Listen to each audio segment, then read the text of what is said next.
జనసేనకు Chegundi Suryaprakash good bye చెప్పారు. తాడేపల్లిలో ఆయన వైఎస్ఆర్సీపీలో చేరారు.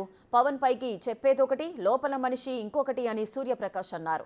పవన్ కు పార్టీని నడపడం చేతకాదని, టీడీపీకి కొమ్ము కాయడానికి జనసేన పార్టీ నడుపుతున్నాడని అన్నారు.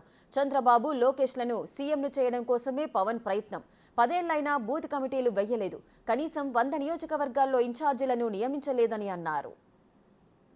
పార్టీ ప్రతినిధులతోటి, పార్టీ యొక్క ముఖ్య శ్రేణులతోటి కనీసం మాట్లాడే అవకాశం, పార్టీని బలోపేతం చేసే అవకాశం ఉన్నా కూడా ఆయన ఆ దిశగా పార్టీని నడపకుండా తెలుగుదేశం పార్టీకి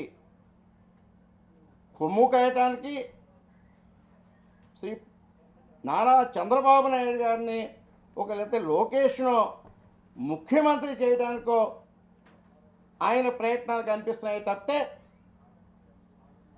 2014 నుంచి ఈ రోజు వరకు చూసుకుంటే సుదీర్ఘకాలం 10 సంవత్సరాల కాలం ఆయన పార్టీ పెట్టడం జరిగింది.